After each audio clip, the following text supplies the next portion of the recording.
வணக்கம். உங்களில் ஒருத்தியாக பாரதி வரதராஜன். இன்றைக்கி பார்த்திங்கன்னா ஒரு அற்புதமான ஒரு புத்தகம். 28 நாளில் நம்மளோட லைஃபே மாறப்போகுது. அப்படிப்பட்ட ஒரு புத்தகம் மாயாஜாலம், த மேஜிக். ரோண்டா பைன் அவங்க எழுதினது. இந்த 28 நாள் ப்ராக்டிஸில் இன்றைக்கி பார்த்திங்கன்னா 4th டே. மாயாஜாலமான ஆரோக்கியம். ஆரோக்கியம் தான் மாபெரும் சொத்து அப்படின்னு சொல்லிட்டு ஒரு ரோமானிய கவிஞர் சொல்கிறாரு.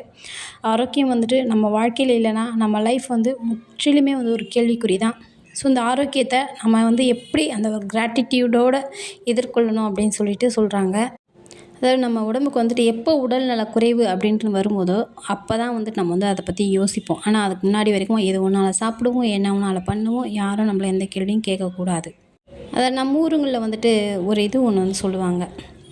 இந்த சிறந்த ஆரோக்கியம் எப்போவுமே ஒரு எவ்வளோ பெரிய கோட்டீஸ்வரனால இருந்தாலும் சரி, ஆரோக்கியமாக இருக்கிறான்னு வச்சுக்கோங்களேன், அவங்க கோட்டீஸ்வரன் தான். எதுவுமே இல்லாமல் ஹெல்த்தியாக இருக்கிறானா, கண்டிப்பாக அவன் ஒரு பெரிய ஒரு இது தான். நோயில்லா வாழ்க்கை தான் எப்போவுமே சிறந்தது. அதுதான் ஆரோக்கியம். யாரிடம் ஆரோக்கியம் குறித்து நன்றி உணர்வு இருக்கிறதோ அவருக்கு அபரிமிதமாக கொடுக்கப்படும். ஆரோக்கியம். யாருக்கு ஆரோக்கியம் குறித்து நன்றி உணர்வு இல்லையோ அவர்கிட்ட இருந்து இருக்கிற ஆரோக்கியத்தையும் எடுத்து கொள்ளப்படும்.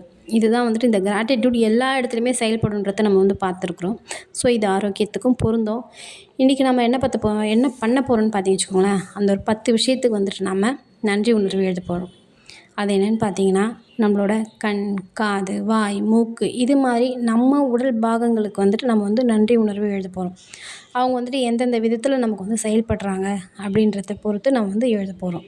அது எழுதுறதுக்கு முன்னாடி, அதாவது ஆரோக்கியம் எனும் பரிசு என்னை ஜீவனுடன் வைத்திருக்கிறது அப்படின்றத ஒரு பேப்பர்லேயோ அட்டையிலேயே எழுதி இன்றைக்கி ஃபுல்லாக நம்ம கூட அதை வச்சுருக்க போகிறோம். அதுக்கப்புறம் நம்மளோட அந்த மேஜிக் டைரி இருக்கு இல்லையா, கோல்டன் டைரி, அதில் அதை ஒட்டி வச்சிடலாம்.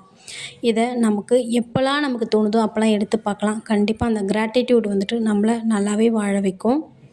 இந்த ஆரோக்கியம் குறித்து நன்றி உணர்வு நமக்கு வந்துச்சுன்னு வச்சுக்கோங்களேன், நமக்கு இந்த சின்ன சின்ன வலியாக இருக்கட்டும், நம்ம உடம்புல இருக்கக்கூடிய தழும்பாக இருக்கட்டும், இல்லை வேறு எதனா ஒரு அடிப்பட்ட அடையாளமாக இருக்கட்டும், எதுவாக இருந்தாலும் சரி, நிஜமாலுமே மாயாஜாலமாக மறைஞ்சு போயிடும். இதுதான் உண்மை. இது அனுபவிச்சவங்களுக்கு நல்லாவே தெரியும். இந்த கிராட்டிடியூட் ஃபீலிங் எப்படி இருக்குன்றது நல்லாவே தெரியும். யோசிச்சு பாருங்கள், இந்த கண் இல்லைன்னா நம்மளோட இது என்ன ஆகும்னு யோசிச்சு பாருங்கள். ஸோ அந்த கண்ணுக்கு அப்போ நம்ம எந்த அளவுக்கு நம்ம கிராட்டிடியூடு இருக்குன்றதை யோசிச்சு பாருங்கள். அதே மாதிரி காது, மூக்கு, வாய், நமக்கு டேஸ்ட் தெரியலனா யோசிச்சு பாருங்கள், நம்ம சாப்பிட்லாமா வேணாமான்ற ஒரு கேள்விக்குறியே வந்துடும். ஸோ அந்த நாக்கு, இது மாதிரி எல்லாத்துக்குமே நம்ம எழுத போகிறோம்.